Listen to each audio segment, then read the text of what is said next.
नमस्कार, कोल्हापुरी खाद्य संस्कृतीमध्ये मी राजश्री तुमचं स्वागत करते। आज आपण बघणार आहोत आजीने बनवलेली झटपट अशी अंड्याची भुर्जी, एकदम झणझणीत अशी कोल्हापुरी पद्धतीने आजीने बनवलेली आहे। चला तर आपण कशी बनवली आहे ते बघूया।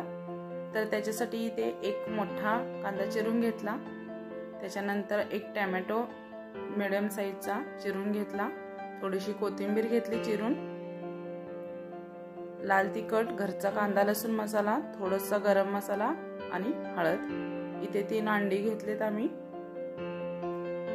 त्याच्यानंतर इथे थोडंसं ओलं खोबरं खोवून घेतलं, थोडंसं आले लसूणची पेस्ट। आता आपण रेसिपीला सुरुवात करूया। तर इथे कढईमध्ये तेल गरम करायला ठेवलं, तर 3 ते 4 पळ्या तेल याच्यामध्ये घातलं। तेल गरम झाल्यानंतर घालायचा आहे कांदा। तर कांदा आता तेलामध्ये घातला, थोडासा हलक्या हाताने परतून घ्यायचा आणि याच्यामध्ये घालायचं आहे आता आपल्याला टोमॅटो। तर तेलामध्ये टोमॅटो घातला, त्याच्यानंतर थोडंसं कांदा टोमॅटो बाजूला केला आणि तेलामध्ये आले लसूणची पेस्ट घातली। थोडीशी तेलामध्ये आले लसूण भाजल्यानंतर आपल्याला याच्यामध्ये मिक्स करून घ्यायचंय आणि चांगलं सोनेरी होईपर्यंत परतून घ्यायचंय। आता कांदा टमाटर भाजल्यानंतर याच्यामध्ये घालूया मसाले। तर मसाले चांगले परतून घ्यायचे तेलामध्ये।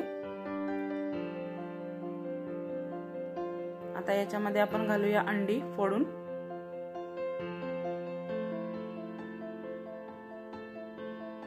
या प्रकारे तुम्ही अंडी फोडून घालू शकता, तुम्हाला जसं हवं असेल तसं, किंवा अगोदर तुम्ही अंड फोडून जरी फेटून घेतलं आणि नंतर घातलं तरी चालेल।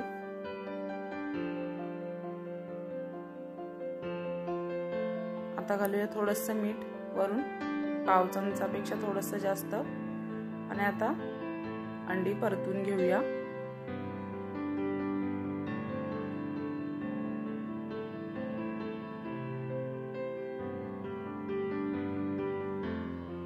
चांगलं असं अंडे फोडून घ्यायची। तुम्हाला ज्या पद्धतीने थोडं छोटे छोटे पीसेस पाहिजे असले तर तशी करा, किंवा एकदम बारीक पाहिजे असले तर तुम्ही फोडून घेऊ शकता उलथण्याने।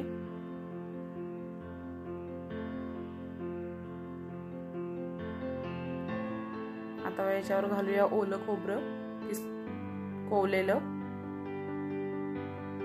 मिक्स करून घेऊया।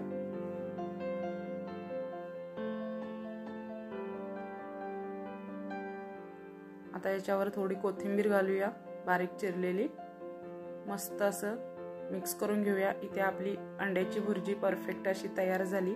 आता आपण एका प्लेटमध्ये काढून घेऊया।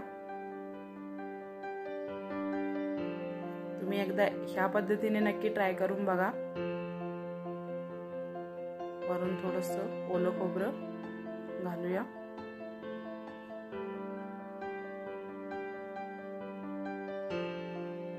थोडीशी कोथिंबीर। तुम्हाला आजीची रेसिपी माझ्या कशी वाटली ते मला कमेंट करून नक्की सांगा। व्हिडिओ आवडला असेल तर लाईक, शेअर आणि सबस्क्राईब करायला विसरू नका। धन्यवाद।